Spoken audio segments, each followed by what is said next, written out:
Hi යාළුවනේ, ඔන්න අද අපි වෙසක් එකට තොරන් බලන්න ගියා. ඉතින් අපි කුරුණෑගල තමයි ගියේ. අපි බලමු කොහොමද අපි අද ගියේ කියලා. අපි ඉස්සෙල්ලාම කුරුණෑගල ලේක් එකට ගිහිල්ලා ටිකක් ඉඳලා ෆොටෝස් වීඩියෝ එහෙම අරගෙන තමයි අපි තොරන් බලන්න ගියේ.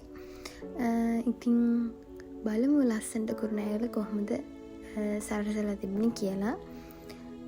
ඔහොම තමයි කුරුණෑගල වෙසක් එකට ලස්සනට සරසලා තිබ්බේ. අපි දැන් තොරණ ගාවට යන ගම තොරණ තිබුණේ කුරුණෑගල හොස්පිටල් එක පාරේ.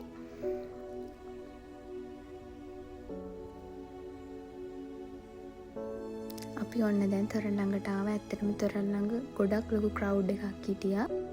තොරණ ළඟ මේ වගේ රයිඩ් තුනක් තිබුණා. ඒ වගේම තමයි ඊට එහා පැත්තේ පොඩ්ඩක් පිටිපස්සට වෙන්න මේ පොඩි අයට රයිඩ් ඒවත් තිබුණා. ඒ වගේ නම් වීඩියෝස් ගන්න බැරි වුණා.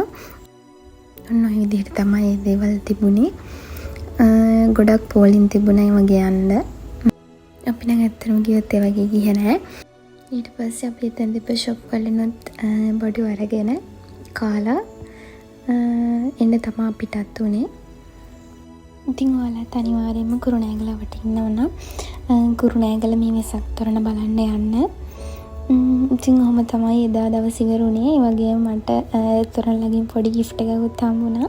ඉතින් ඉස්සරහට ලස්සන වීඩියෝස් ගේන්න බලාපොරොත්තුෙන් ඉන්නවා. ඔයාලා හැමෝම මගේ channel එක subscribe කරලා එකතු වෙන්න කියලා ආදරෙන් ඉල්ලනවා. ආයෙමත් දවසක ලස්සන වීඩියෝ එකක් අරන් එන්නම්. බුදුසරණයි පරිස්සමින් ඉන්න.